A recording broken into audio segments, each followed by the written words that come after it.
Take off the fufu, take off the couches, take off the Wi-Fi. Di tahun 2026 ini, era gempuran Artificial Intelligence atau AI semakin menjadi nyata, membawa kemudahan sekaligus berbagai ancaman seperti penyebaran hoax hingga menyebabkan ketergantungan akan teknologi buatan. Perkenalkan, saya Amelia bersama teman-teman saya, Fatkala Fraisa, Marcella Azahra, Muhammad Alfarizi Ramadan, dan Siti Anissa akan membahas isu mengenai AI dengan satu pertanyaan besar. AI membawa petaka atau justru menjadi solusi bagi manusia? Astagfirullah, banjir di Sibolga, harimau turun ke bawah. Ya Allah, lihat sama anaknya. Hati-hati, air deras kali.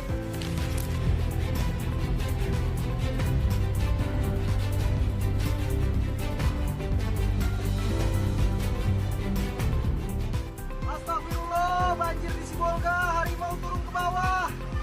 Ya Allah, lihat sama anaknya. Hati-hati, air deras kali. Itu harimau gitu. Ya Allah. Jauh penceram tuh nih.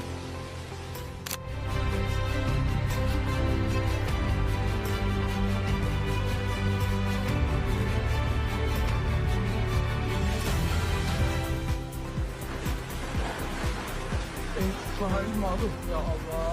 Jauh penceram tuh nih. Itu harimau gitu. Ya Allah. Astagfirullah, banjir di Sibolga, harimau turun ke bawah. Ya Allah, lihat sama anaknya. Hati-hati, air deras kali.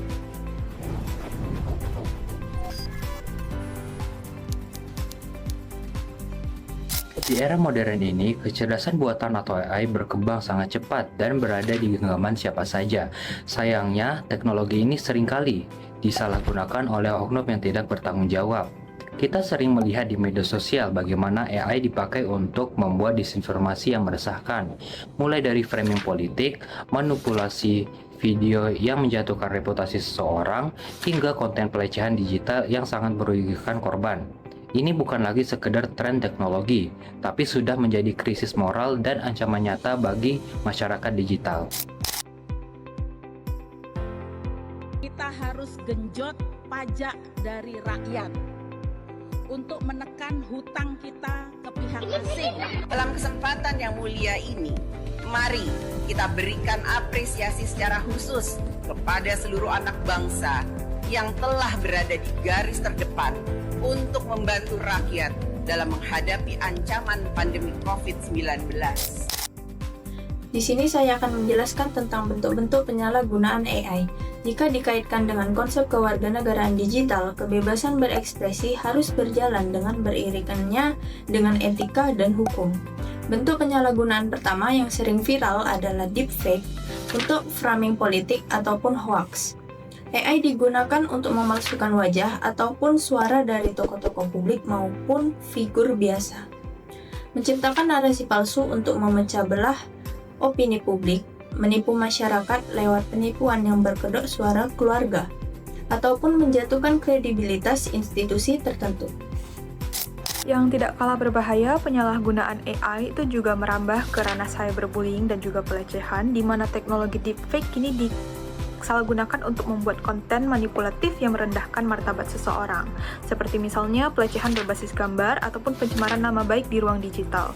Hal ini menunjukkan hilangnya empati kemanusiaan dan melanggar hak asasi manusia serta privasi dari individu yang dijamin dalam kehidupan bernegara sebagaimana disebutkan dalam UU Nomor 39 Tahun 1999 Pasal 33 bahwa setiap orang berhak untuk bebas dari penyiksaan, penghukuman atau perlakuan yang kejam, tidak manusiawi, merendahkan derajat dan martabat kemanusiaannya. Guru itu beban negara. Banyak di media sosial saya selalu mengatakan, menjadi dosen atau menjadi guru tidak dihargai karena gajinya nggak besar. Ini juga salah satu tantangan bagi keuangan negara. Apakah semuanya harus keuangan negara ataukah ada partisipasi dari masyarakat?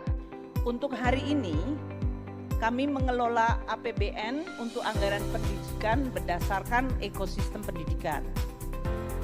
Klaster pertama adalah anggaran yang dialokasikan untuk benefitnya adalah para murid sampai dengan mahasiswa.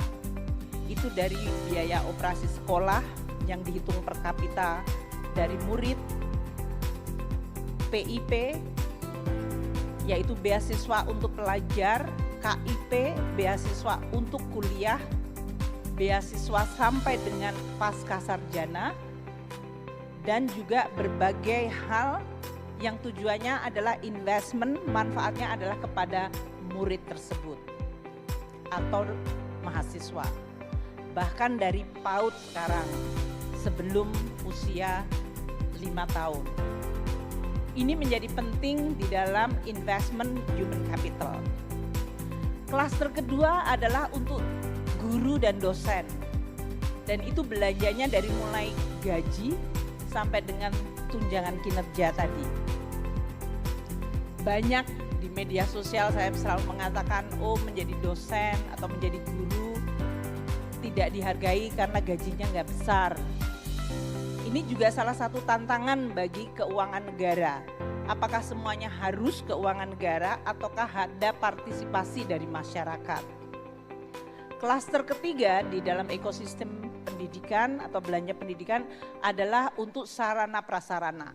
Dari membangun sekolah, Bapak Presiden dalam hal ini sekarang minta revitalisasi sekolah-sekolah yang rusak, sampai membangun sekolah baru seperti sekolah rakyat untuk anak-anak miskin, hingga membangun kampus-kampus dan laboratorium penelitian.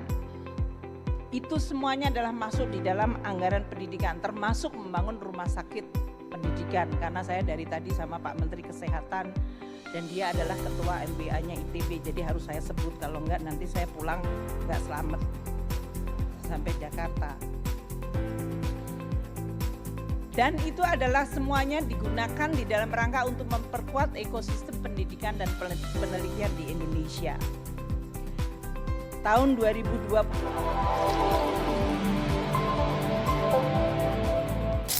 Sebagai contoh yang sering kita jumpai di kehidupan sehari-hari, ada seseorang yang membagikan foto atau video viral di grup WhatsApp ataupun di TikTok, di mana seseorang seperti public figure atau bahkan orang biasa direkayasa seolah-olah melakukan hal buruk atau tindakan asusila yang tidak senonoh, dan karena tampilannya yang sangat meyakinkan, banyak yang langsung percaya, menghujat di kolom komentar, bahkan ikut membagikan tanpa tahu bahwa itu merupakan hasil dari manipulasi AI dan orang-orang yang tidak bertanggung jawab.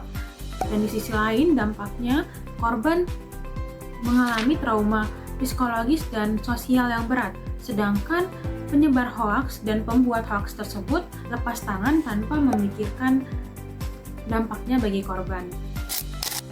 Sebagai warga negara yang cerdas, kita harus mengambil sikap tegas dengan yang pertama, menerapkan sharing sebelum sharing dan tidak mudah percaya pada konten visual yang memicu emosi tinggi.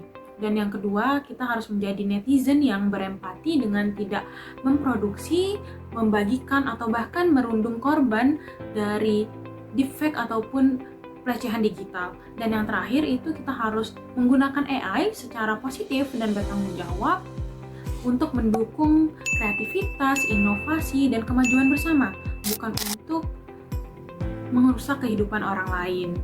Kesimpulannya, kecerdasan buatan adalah alat bantu yang netral.